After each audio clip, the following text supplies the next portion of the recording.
قال أن رجلا سأل النبي صلى الله عليه وسلم عن الساعة فقال متى الساعة؟ قال وماذا أعددت لها؟ قال لا شيء لكن إلا أني أحب الله ورسوله. فقال أنت مع من أحببت؟ قال أنس فما فرحنا بشيء فرحنا بقول النبي صلى الله عليه وسلم أنت مع من أحببت. قال أنس فأنا أحب النبي صلى الله عليه وسلم وأبا بكر وعمر وأرجو أن أكون معهم بحبه إياهم وإن لم أعمل بمثل أعمالهم. رواه البخاري في كتاب المناقب. حضرت امام بخاری رحمہ اللہ اس حدیث پاک کو ایسے ہی بخاری شریف کتاب المناقب کے اندر لائیں. راوی حضرت انس رضی اللہ تعالیٰ وہ بیان کرتے ہیں کہ ایک آدمی اللہ کے رسول صلی اللہ علیہ وسلم کے پاس آئے اور کہنے لگا, اللہ کے رسول مجھے آپ سے ایک سوال کرنا ہے. آپ پوچھو. کہا قیامت کب آئے گی؟ بڑے ہی عجیب و غریب سوالات ان کو ہوا کرتے تھے, بہت ہی حیرت زدہ سوال. کہا قیامت کب آئے گی؟ ایک مولوی صاحب ایک جلسے میں تقریر فرما رہے تھے تو جنت کا بیان چل رہا تھا. تقریر کے دوران انہوں نے کہا کہ جنت میں جو جائے گا اسے اس کی خواہش کے مطابق ساری چیزیں ملیں گی, ہر چیز. وَلَكُمْ فِيهَا مَا تَشْتَهِي أَنفُسُكُمْ, جنت میں جو دل چاہے گا وہ سب کچھ ملے گا. ایک آدمی نے ہاتھ اٹھایا اور کہا کہ حضرت ایک سوال کرنا ہے. کہا پوچھو. کہا ابھی آپ بولے کہ جنت میں ہر چیز ملے گی, وَلَكُمْ فِيهَا مَا تَشْتَهِي أَنفُسُكُمْ, ہر چیز جنت میں ملے گی. حقہ ملے گا کیا جنت میں؟ کش لگانے کے لیے حقہ ملے گا کیا؟ تو مولوی صاحب نے کہا کہ جی جنت میں حقہ بھی ملے گا, لیکن بات یہ ہے کہ جنت میں آگ نہیں ہے, اس کو جلانے کے لیے جہنم میں جانا پڑے گا. تو ان کے سوالات بڑے عجیب و غریب ہوا کرتے تھے. کہا اللہ کے رسول صلی اللہ علیہ وسلم قیامت کب آئے گی؟ تو آپ نے دیکھا کہ سوال غلط ہے, تو آپ نے فرمایا وَمَاذَا أَعْدَدتَ لَهَا, تم نے اس کے تیاری کیا کر رکھی ہے؟ قیامت کے بارے میں پوچھ رہے ہو, اس کے لیے کچھ تیاری کر رکھی ہے؟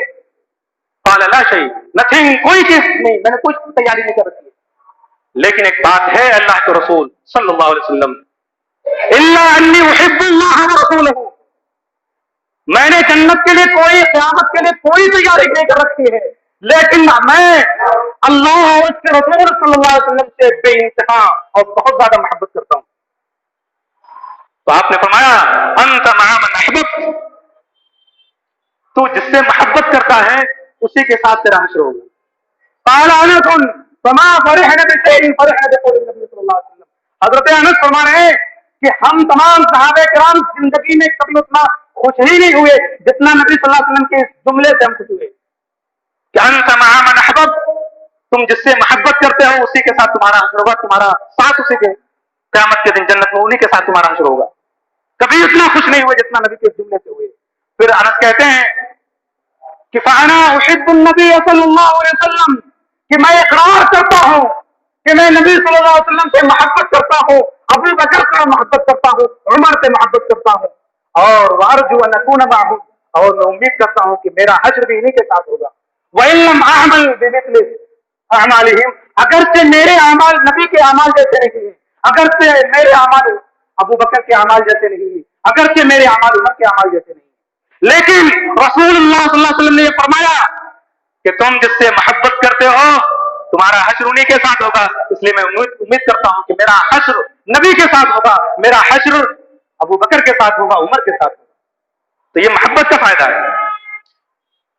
یہ چاہتا ہے کہ محبت کے ایک اور فائدہ آپ کی خدمت میں رکھوں، وقت اجازت نہیں دیتا، لیکن ایک حدیث سن لیجیے.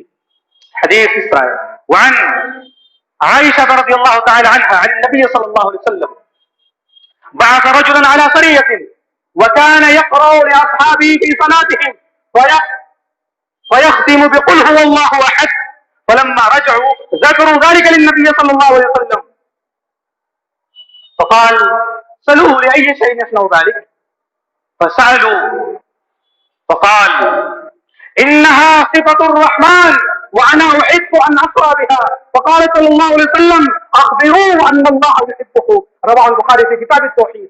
حضرت امام بخاری رحمہ اللہ اس حدیث پاک کو ایسی کتاب التوحید کے اندر لائے. راویہ حضرت عائشہ رضی اللہ تعالیٰ عنہ ہے. حضرت عائشہ فرماتی ہیں کہ رسول اللہ صلی اللہ علیہ وسلم نے ایک صحابی کو ایک لشکر کا کمانڈر بنا کر کے بھیجا، تو جو کمانڈر ہوتا تھا وہی ان کی امامت کراتا تھا، نماز پڑھاتا تھا ان کو. تو جو صحابی کمانڈر تھے تو نماز پڑھاتے تھے. وَكَانَ يَقْرَأُ لِأَصْحَابِهِ فِي صَلَاتِهِمْ، جب بھی وہ نماز پڑھاتے تو اپنی ہر رکعت میں وہ سورہ فاتحہ کے بعد کوئی سورت پڑھتے یا نہ پڑھتے لیکن قل هو اللہ احد ضرور پڑھتے. ہر آیت میں قل هو اللہ احد ضرور گھسا دیتے تھے. تو اس وقت صحابہ کرام نے کچھ کہا تو نہیں. جب وہ لشکر واپس آیا تو رسول اللہ صلی اللہ علیہ وسلم سے انہوں نے اس کا تذکرہ فرمایا کہ اللہ کے رسول آپ نے جو کمانڈر ان چیف بنا کر کے بھیجا تھا وہ ہماری امامت کراتا تھا، اپنی ہر نماز کی ہر رکعت میں وہ قل هو اللہ احد گھسا دیتا تھا. تو ایسا کیوں کرتے تھے آپ ذرا بتائیے. تو رسول اللہ صلی اللہ علیہ وسلم نے فرمایا کہ جا کر کے انہیں سے پوچھ لو، جا کر کے سلو، جا کر کے انہیں سے پوچھو تو ایسا کیوں کرتے تھے. تو صحابہ کرام آئے ان کے پاس اور کہا کہ حضرت آپ تو ہماری امامت کراتے تھے، ہر رکعت میں قل اللہ احد پڑھتے تھے اور اس کو گھسا دیتے تھے، آپ ایسا کیوں کرتے تھے. تو انہوں نے کہا انہا صفت الرحمن، قل هو اللہ احد یہ صفت اللہ کی صفت ہے، رحمان کی صفت ہے.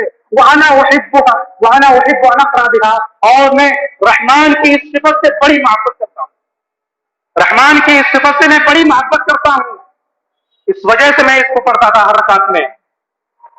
تو صحابہ کرام رسول اللہ صلی اللہ علیہ وسلم کے پاس آئے، اللہ کے رسول تو کہتے ہیں کہ مجھے اس سورت سے بڑی محبت ہے کیونکہ اس میں رحمان کی صفت کا تذکرہ ہے، اس وجہ سے میں ایسا پڑھتا ہوں.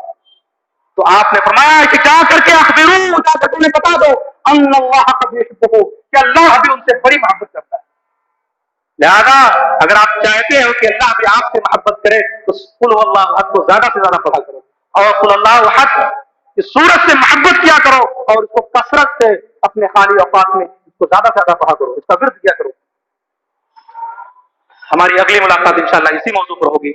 تب تک اللہ رب العالمین سے میری دعا ہے کہ اللہ تعالی ہمیں اپنے نبی سے سب سے زیادہ، یہاں تک کہ اپنی جان سے بھی زیادہ محبت کرنے کی توفیق عطا فرمائے، اپنے نبی کے طریقے پر چلنے کی توفیق عطا فرمائے، اور اپنے نبی کی سنتوں کو اپنی پیشانیوں کا جھومر بنانے کی توفیق عطا فرمائے. اے اللہ جنہوں نے اس مسجد کو تعمیر کیا ہے ان میں جو لوگ تیری رحمت کو جا چکے ہیں اللہ تو ان کے لفظشوں کو معاف فرما، ان سے آنکھ و درگزر کا معاملہ فرما، ان کے درجات کو بلند فرما اور ان کو کر جنت نصیب عطا فرما.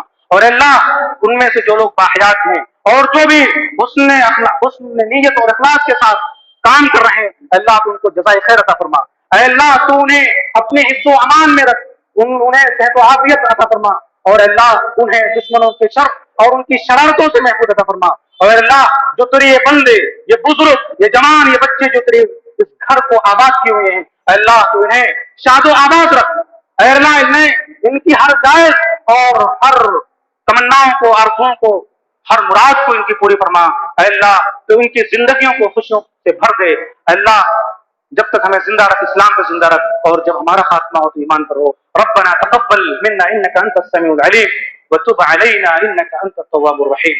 اقول قولي هذا استغفر الله لي ولكم ولسائر المسلمين واستغفروه انه هو الغفور الرحيم۔